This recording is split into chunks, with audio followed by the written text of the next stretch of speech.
We begin at 11 with breaking news. Protesters are clashing with police in Providence near the Cranston line. I'm Mike Montecalvo. And I'm Shannon Heggie. The demonstration started off earlier tonight as a peaceful march through capital city streets with a couple dozen people. They're calling for justice and answers. This both in response to an incident involving a police cruiser that has one man fighting for his life, and the police response to protests that took a violent turn as the night rolled on. We're seeing a similar situation tonight. 12 News reporter Sheena Loshudo is there and joins us now from Providence with what's happening. Sheena?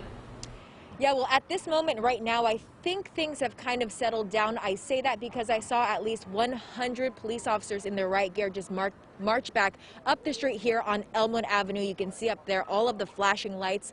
We believe that is Park Avenue over on the Cranston side, and we believe those are Cranston police cruisers blocking any traffic from getting over there. And we've actually heard from our colleagues that there are other police agencies over there as well, State Police and Warwick Police. Now, this is exactly where things escalated tonight. This part of Elmwood Avenue, we've seen people get pepper sprayed. Protesters were clashing with police. At one point, we saw a standoff where police were on one side and the protesters were on the other.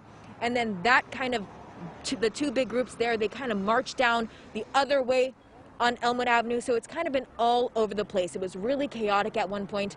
This right here, this location is really where things just escalated. Now, up until this point, things were peaceful. The protesters marched all around the city with their chants and just asking for justice for Jamal. We will have more on his story, of course, later on in this newscast. But of course, we did capture video of people being pepper sprayed, and we did see people being arrested. But since we weren't exactly there at the time, we're not sure what exactly led up to the arrests.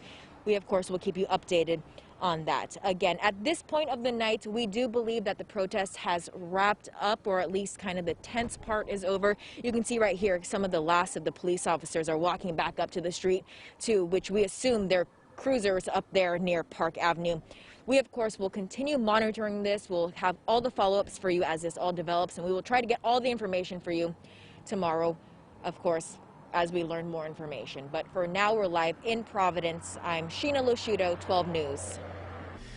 Several organizations and the family of Jamal Gonsalves have called for an independent investigation into what happened the day of his accident. Police and the mayor say they support an investigation and transparency. The Providence External Review Authority says it's not that simple of a request, but they think it should be. 12 News reporter Rob Nesbitt joins us with more in-depth coverage. Rob?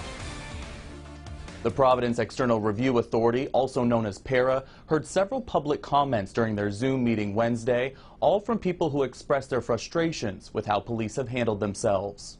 The police surrounded them and then started beating them with their sticks. After hearing from protesters who were outside of the Providence Public Safety Complex Tuesday night, PARA Executive Director Jose Batista said board members will look into the night's events. The former request of the police department for police reports. All the police reports regarding all the arrests last night.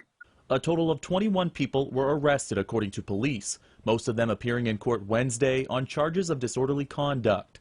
David Hedges of Woonsocket is facing 2 counts of assault with a dangerous weapon for allegedly throwing fireworks at officers. Violence is never acceptable. Governor Gina Raimondo says she supports protests, but not ones that turn into arrests.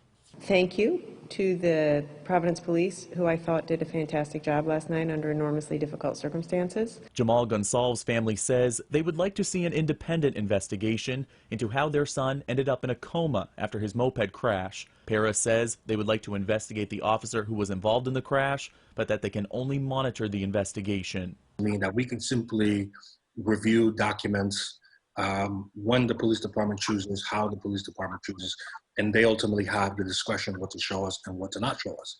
Gonsalves' family attended Tuesday's rally and led the march to the police station, but left when things turned violent. They say they are shocked by the turn of events and want people to focus on the 24-year-old's health. Reporting from the control room, I'm Rob Nesbitt, 12 News.